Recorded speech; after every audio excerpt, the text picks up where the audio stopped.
Then we discovered that the communists had weaved or wiggled their way into the leadership of the American Youth Congress, and that they were in charge.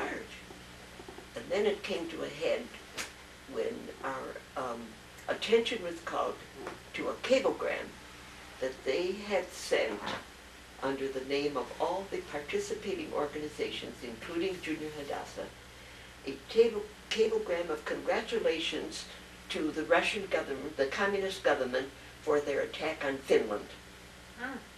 Well, that Got very international in no way that consequence. we could allow the Junior Hadassah name to be used that way.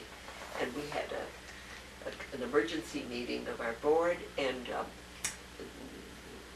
we just knew it couldn't go on this way. And then we got the brilliant idea that I should see if I could get an appointment with Justice Brandeis to see what he had to say about all How to this. handle. Yeah. So I wrote him a letter and just told him that we were having a dilemma vis-a-vis our participation in the American Youth Congress, and asked whether he would have anything to say to us.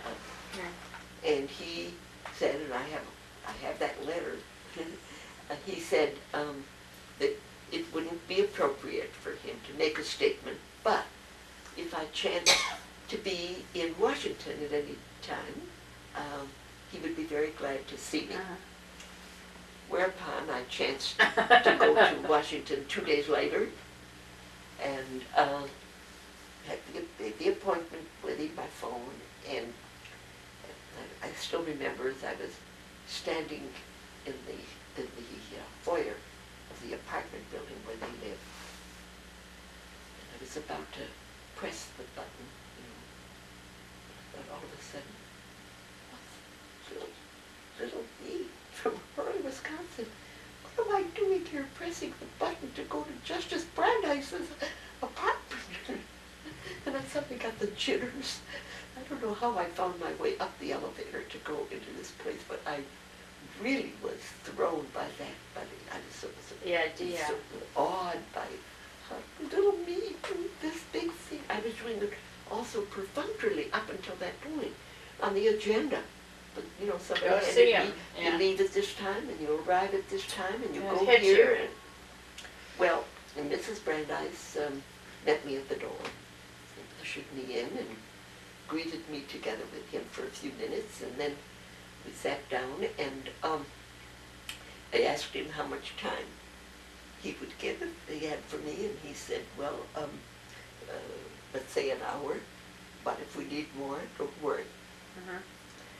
So let me just put in hand a note. Go ahead. Notes I have. Go ahead.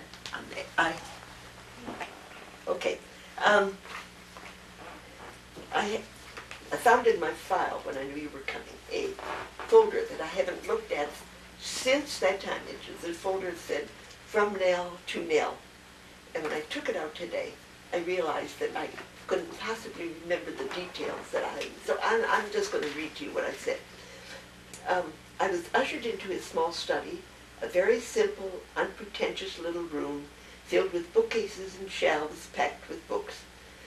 Once before, on a visit to Mr. Brandeis, together with other members of the National Board of Senior Hadassah, about 4 years earlier, I felt as if I were in the presence of Abraham Lincoln. This time that feeling was even more pronounced. He has that same kindly, friendly, honest, sincere face as Lincoln. His physical build is similar, and in my thoughts, I have always linked these two people together. I asked him how much time he would give, and he said, never mind, just go on.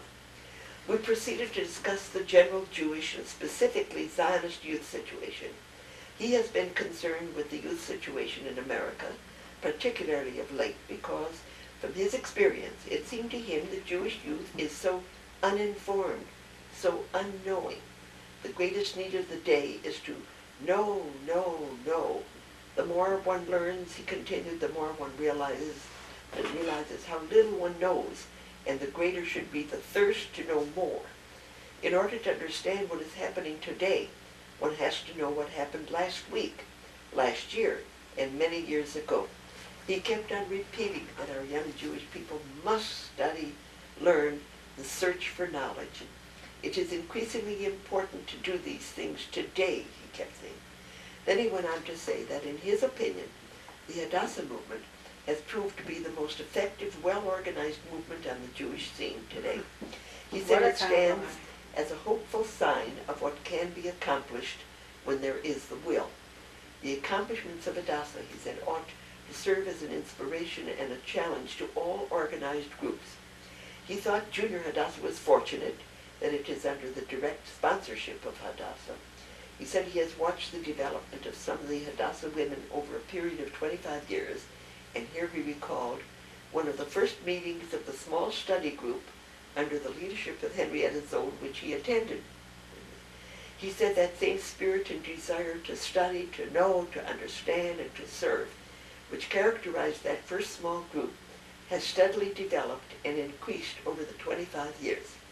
It is no wonder, he said, that Henrietta Zold can remain the standard bearer of the movement still today. I can see the difference, he said, between those women who have studied and learned and served in Hadassah and their cousins and relations who have not. Hadassah, he said, represents the most encouraging, stimulating, inspiring force in Jewish life today. He went on to say that to become aware of truths, to know, to learn, to acquire knowledge, is like having a great religious experience.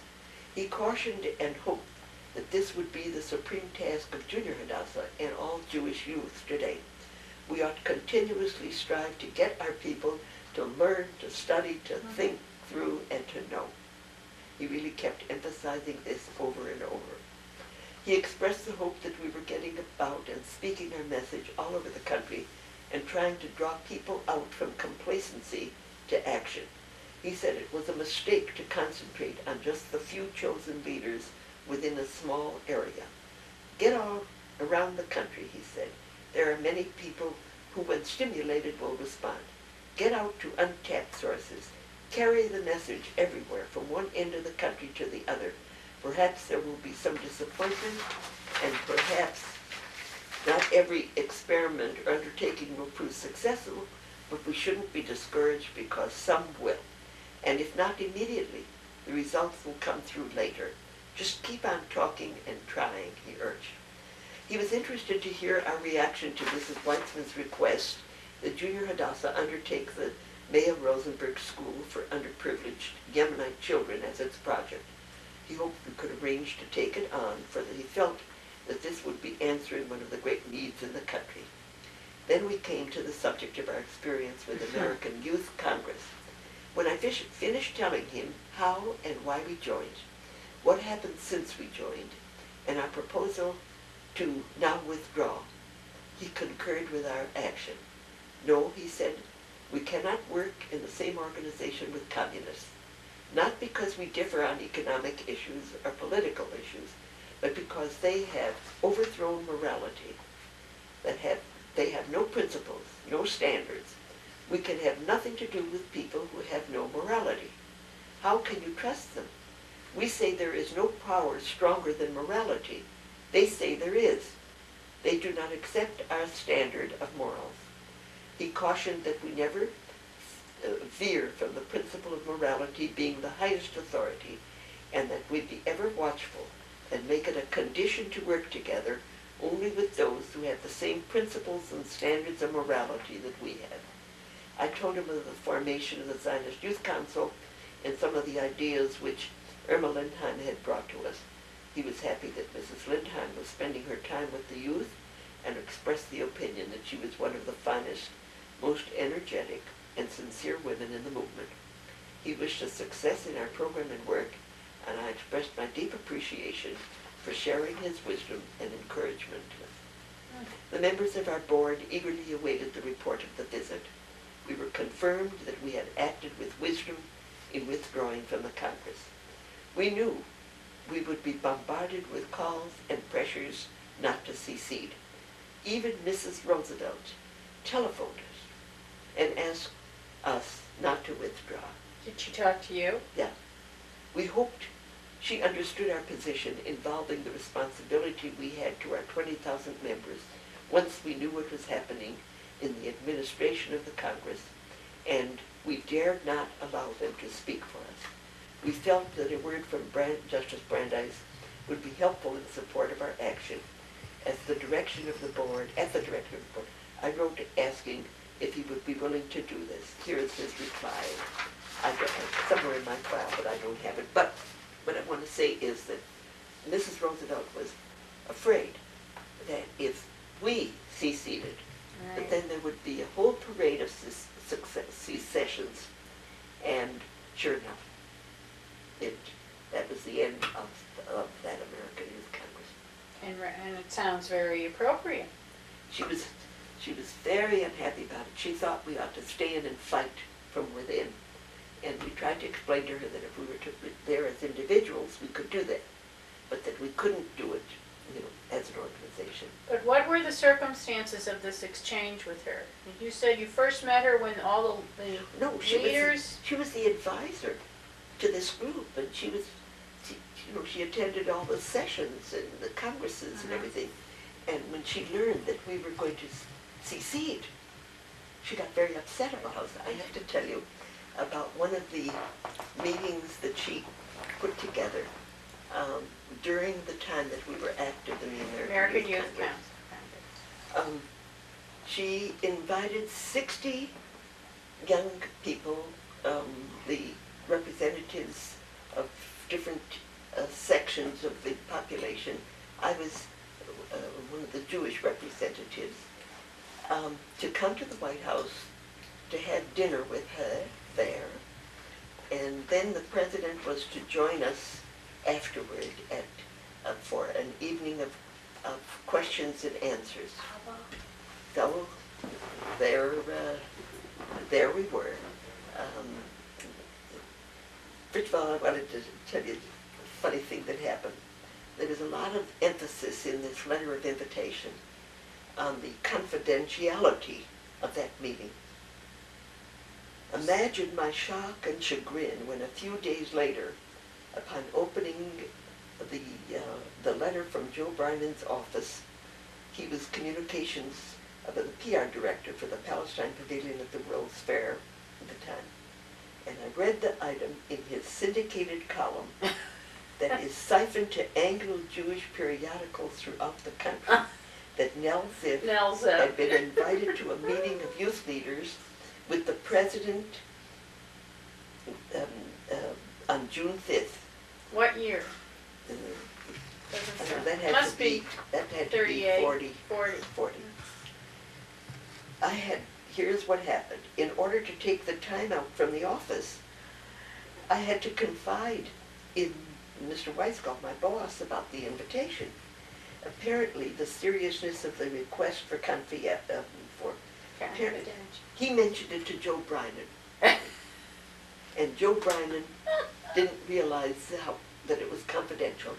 And he sent out to a communique to all of the papers where his column appeared. And when I saw that, I hit the ceiling.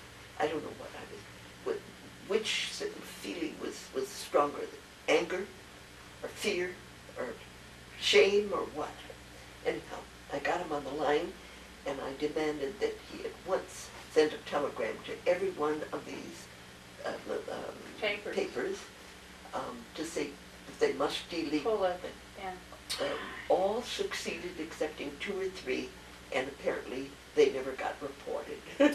What a story now. And that was before instant telecommunications. I didn't sleep for nights, and good for you. You really put yourself across. I just kept thinking how it would be. How would I face anybody after that? But anyhow, so we came to that meeting on June 5th, and we were ushered into the blue room of the White House after checking in our names at the entrance. And we took our places in a huge circle all around the room. After about 15 minutes of standing around, Mrs. Roosevelt entered in a beautiful flowing dinner dress. She shook hands with each one and then invited us to the porch where we took our places at small tables. menu. Tomato soup, duck, 3 vegetables, ice cream, and teeny tiny pieces of cake. After dinner, Mrs. Roosevelt announced that she had pledged word that the details of this meeting would not get out. We then filed into another room, I thought it was the Oak Room, where the president had wheeled himself into. He was smiling broadly. He shook hands with each of us as we announced which organization we represented. We sat down and he proceeded to speak to us. He indicated he welcomed the opportunity to give us authentic information and background about the events which seemed to be troubling especially to young people at this time, and to correct such misinformation and lies that were being circulated. See, that's just the point that Mrs. Roosevelt made in calling this meeting together. The communists were spreading all kinds of lies about the president, what he said and what he didn't say, and about the happenings, and she based it all on the fact that they were misinformed, or were just exaggerating or whatever. And she said in this communication to us, this we would hear directly from the president, so it would be authentic information and nobody could misinterpret it. So he said newspaper men write what the public wants, and so half-truths are so often printed. He told of the incident of a columnist who said he has to print what he gets paid for, and people believe the written word. He told of the incident of the man from Shadow Valley who came to Roosevelt and said that if he continues to support Al Smith for office, he will be living illegitimately with his wife, and his children will be illegitimate. Why? Because the church that morning had distributed circulars that the church, the Catholic, acknowledges only those who had been married by this or that official of the Catholic Church. And since Al Smith wasn't married by such an official, it meant it was equivalent to committing adultery with your own wife. The man demanded that he quit endorsing Al Smith. He talked about promises, the president. He said, today they are like unused garments. We take them out and show them off, but never use them. The fear of war, he said, has led to war.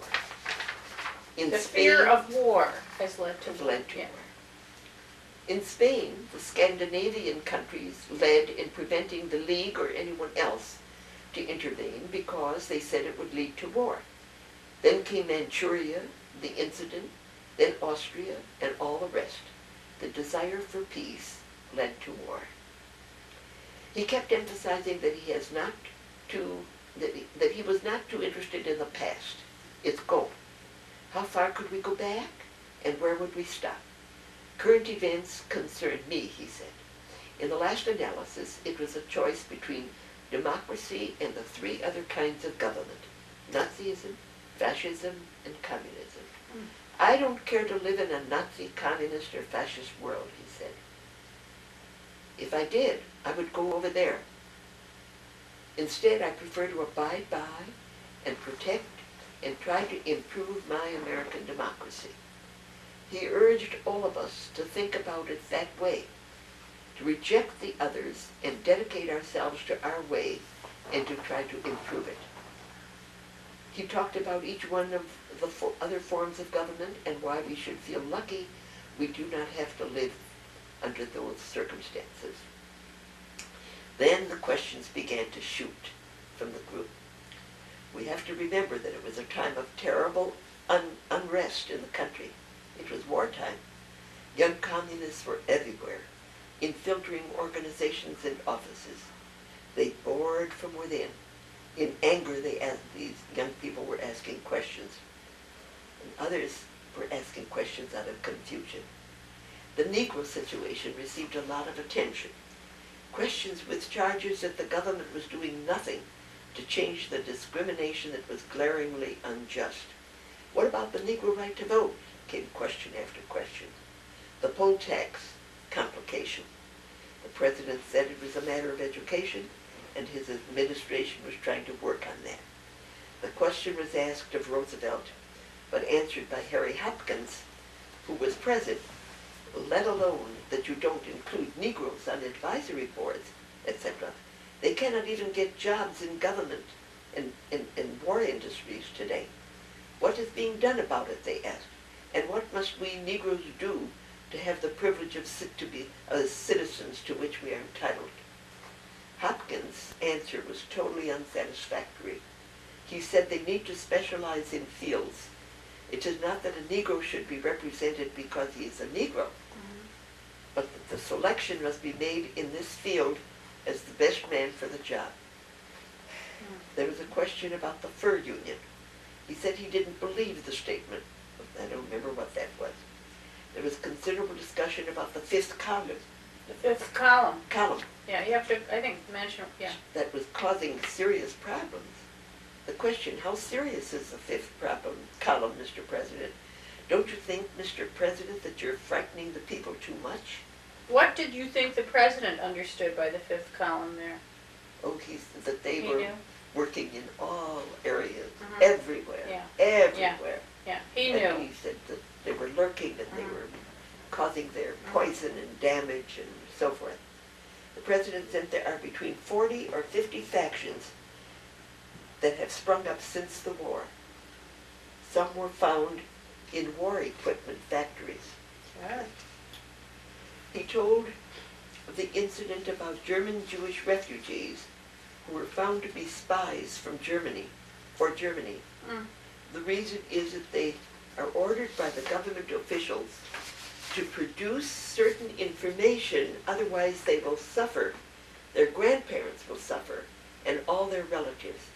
They were ordered to produce the information being sought, or that they would be killed. The fifth columnists are multiplying in the most sensitive areas. He said, no, he said, administration is not exaggerating or just scaring the public. The security of the United States is being threatened by the fifth column, and we have to destroy them. We have to weed them out. Then came a question. Do you think this war is really being fought to save democracy for the Allies, or isn't it really an imperialist war? Answer. Again, stressed, the basic question is, do we want to save democracy? President Roosevelt asked the questioner, tell me, where would you rather live today? In France or Germany? Student, I'd rather live in America. Roosevelt, no, I'm asking, where would you rather live today? In France or Germany? Student, well, I wouldn't want to live in France's colonies. Roosevelt, well, I would rather live in France than in Nazi Germany. True, our democracies are not perfect. We have many faults, including changing presidents every other day. But still, it is better to live in our democracy than in Nazi Germany. And I said to myself in reporting this meeting, I don't know if I got this right. I guess I didn't. Right. They shouldn't try for power. They won't get it. Why are you concentrating on defense and neglecting the problems within our walls? This is the question. Jobs, health, education. Roosevelt, we are not. It isn't either or. It is like how much are 5 apples and 4 pears. There is no one word to describe both. So it is with defense and internal development. We have to improve our conditions within the country, and we have to work on the problem of defense to protect us from what is happening without. Question. Young man told the president. The partnership between the administration and the people that was present when you took office is gone now, Mr. President. The defense policy is being administered without the people. I don't have his No, answer. it's not a yet. comment. Question, what do you think Hitler will do when the war in Europe is over? Answer, he may go back to painting and retire. He may decide to take more power and reach on over here. Question, why are you concentrating on defense? Answer, because we don't know what may happen tomorrow. The president then spoke about the need for congressmen to educate themselves as well as the people. people in the country must be made aware of the importance to send to Congress educated people. Now, I don't have the rest of that report, but I can tell you that then we adjourned the meeting itself. The president rolled himself out on his wheelchair, and then we gathered for a reception that Mrs. Roosevelt was the hostess to, and the other people from government that she had there, and refreshments were served, and there was it became a social gathering, and we were there until 11:15. That means that we were there from 6 until 11:15, and so that. And what did she want from you? I mean, what was the point of really, what did she want from you, the groups, the representatives that had done? Because it's exactly as the interview proved. The people were acting out of misinformation. They were spreading lies. They didn't know what the administration was confronted with, and it was her belief that they should know what the truth is, and she prevailed upon the president to meet with us that way. You see. So she wanted to hold this together, and she wanted to straighten out the record. She wanted young people not to tell lies and to know the facts. So that's why she arranged this big, wonderful meeting. Wonderful. I don't have to tell you why. It was a great occasion. But then subsequent to that, this whole, then the Congress, and you quit. Then the Congress, and we quit. She tried to break it up. She tried to prevent us from doing it, to discourage us from doing it. So then, the American Youth Congress, as it was, died. But she was so determined that there be a group in existence because she believed in it. She knew it was necessary. She wanted a presence. So she called together 6 of us. I represented the Jewish youth. There was a Catholic, and there was a black, and there was a Protestant, and Joe Lash, and I don't know, 1 or 2. And we met at the Mayflower Hotel for breakfast. In Washington at, I think, something like 10:30 in the morning. We had breakfast together. Around 40, or 1940. No. Oh yeah, that was about, might have been, 1940. And then she walked us back from the Mayflower to the White House. And I found myself thinking, what will I do if I see somebody I know? As I'm walking along with Mrs. Roosevelt, do I say hello? Do I pretend I don't see them? What do I do? Anyhow, I didn't see anybody I knew. We got to the White House, and there was lunch. And again, she had her standby. She had John Hopkins at the lunch. And, you know, my notes don't show me who else. There must have been. You said Lash. No, I meant from the administration. Oh, from the administration. And the lunch was very social. I just remembered that I didn't ask for a special kosher plate, but that I decided to eat the vegetables around it. I also remember that while I was mixing the vegetables all up in the plate, that one of the beets fell off the plate onto the White House tablecloth. I would remember something like that too, no. I certainly would. And it was very cordial and very nice. And just the 6 of you and some of the administrators. And I have to say, it was just so pleasant, and none of us felt out of place, or she was the one that, caused that. She made the atmosphere. And then after lunch, we adjourned to her private sitting room, and she brought down 2 great, big books, catalogs, that contained the name of every national youth organization in the United States. And she was determined that we would go through those books, and that each one of us, as we recognized the organization, would indicate whether we thought that organization should be be asked to join a new movement. A new movement, a new American Youth Council Right. kind of thing. Right, and obviously, So she wanted your full support. so my task was to recognize the Jewish groups that were in that big book. She went through the patience and the determination and the pleasantries all the while she was doing this, turning page after page, and each one indicating, No computers, all by hand. that meeting was stillborn. It never produced a new movement, and I think it had something to do with the way the war was going at that point of time. History went on in another direction. And we just never fulfilled the determination to form another youth congress.